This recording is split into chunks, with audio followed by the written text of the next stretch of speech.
गुन्हेगारी जगताचा जो घेतो वेध तोच खरा गुन्हे शोध। देशाला घुसखोरीचा धोका, सागरी सुरक्षतेची ऐसी की तैसी, रायगड पोलिसांच्या लाचखोरीमुळे माफियांची डिझेल तस्करी जोमात। नमस्कार, गुन्हे शोध न्यूज नेटवर्क या आपल्या आवडत्या युट्यूब चॅनलवर पुन्हा एकदा हार्दिक स्वागत। अलिबाग तालुक्यातील रेवदंडा बंदरावर सीमा शुल्क विभागाने केलेल्या कारवाईत 4 डिझेलचे टँकर आणि 2 मासेमारी बोटी जप्त केल्याने डिझेल तस्करीच्या मोठ्या रॅकेटचा पर्दाफाश झाला आहे। मात्र ही कारवाई हिमनगाचे केवळ टोक असल्याचे जाणकारांचे म्हणणे आहे। डिझेल तस्करीसाठी पोलीस आणि तस्करांच्या संगनमताची शक्यता असून या प्रकरणामुळे सागरी सुरक्षेच्या अनेक त्रुटी उघड होत आहेत। यामुळे देशाला सारख्या घातक घुसखोरीचा धोका निर्माण होऊ शकतो। पोलिसांची संशयास्पद भूमिका, रेवदंडा पोलीस ठाण्याच्या हाकेतील अंतरावर मोठ्या प्रमाणावर डिझेल तस्करी होत असतानाही या पोलिसांकडून कोणतीही ठोस कारवाई करण्यात आलेली नाही।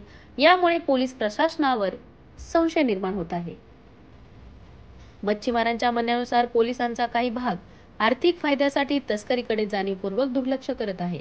अलिबागच्या सीमा शुल्क विभागाने कारवाई करून तस्करांना दणका दिला असला तरी रेवदंडा पोलीस ठाण्याच्या निष्क्रिय भूमिकेने हा प्रकार अधिकच गंभीर बनत आहे। तस्करांची मोडस ऑपरेंडी। डिझेल तस्करी रॅकेटचे मुख्य सूत्रधार इस्तियान शेख, कुंदन म्हात्रे, समीर पारंगे आणि प्रवीण आवटे असल्याचे समजते।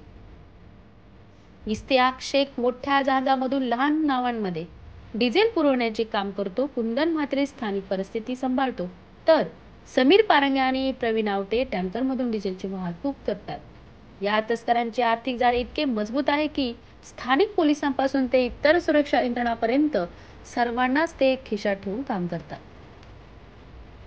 सुरक्षतेला गंभीर धोका। डिझेल चोरी आणि तस्करीमुळे सरकारी महसुलाचे कोट्यावधी रुपयांचे नुकसान तर होतेच, पण सागरी सुरक्षेला थेट आव्हान निर्माण होते। तस्करीमुळे समुद्र किनाऱ्यावरील गस्त कमजोर ठरू शकते, ज्याचा फायदा घुसखोरीसाठी होऊ शकतो।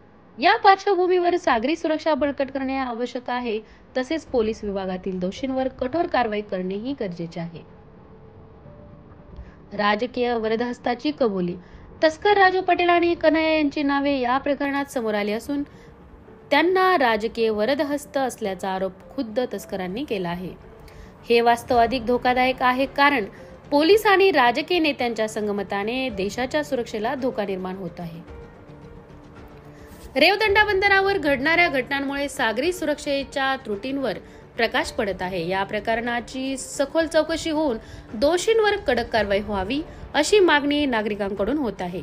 डिझेल तस्करी हा फक्त आर्थिक गुन्हा नसून राष्ट्रीय सुरक्षेचा मुद्दा बनला आहे। कुंपणच शेत खात असेल तर संरक्षण कसे होईल, हा प्रश्न आता अधिक ज्वलंत झाला आहे।